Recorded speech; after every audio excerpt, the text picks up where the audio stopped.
Plastic free city બનાવવા વડોદરા મહાનગરપાલિકાની પહેલ, મુકાયું cloth bag vending machine.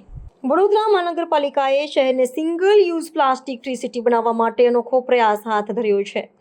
Khanderao market ખાતે પ્રાયોગિક ધોરણે ક્લોથ બેગ વેન્ડિંગ મશીન મૂકવામાં આવ્યું છે, જ્યાં માત્ર 5 રૂપિયાનો સિક્કો નાખતા જ 1 કિલો જેટલો સામાન સમાવી શકે એવી કાપડની થેલી મળી જશે। આ પ્રયોગ સફળ થશે તો આગામી સમયમાં શહેરના 100 જેટલા સ્થળોએ આવા મશીનો સ્થાપિત કરવાની યોજના છે। જો તમે થેલી લીધા વગર ખરીદી કરવા નીકળ્યા છો તો થેલી લઈ જવાનું ભૂલી ગયા છો, પ્લાસ્ટિકના જબલામાં સામાન લેવા માંગતા નથી તો ચિંતા કરશો નહીં। વડોદરા કોર્પોરેશન દ્વારા single use plastic free city બનાવવાના ભાગરૂપે પ્રાયોગિક ધોરણે ખંડેરાવ માર્કેટ ખાતે ક્લોથ બેગ વેલ્ડિંગ મશીન મૂકવામાં આવ્યું છે। આ મશીનમાં 5 રૂપિયાનો સિક્કો નાખવાથી 1 કિલો જેટલો સામાન આવે એવી થેલી મળી શકશે। આ પ્રયોગ સફળ થયા બાદ આગામી સમયમાં 100 સ્થળો ઉપર આ મશીન મૂકવાનું પાલિકાનું આયોજન છે।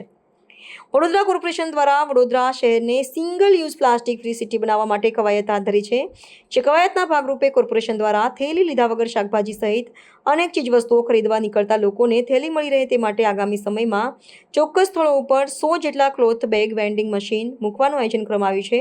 જો કે હાલ ખંડેરાવ માર્કેટ એન્ટ્રી ગેટ ખાતે મશીન મૂકવામાં આવ્યું છે। આગામી એક સપ્તાહમાં 9 સ્થળો ઉપર એટલે કે દરેક વોર્ડમાં મૂકવામાં આવશે। ટૂંક સમયમાં તમામ 19 વોર્ડમાં મશીન મૂકવાનું આયોજન કરાયું છે।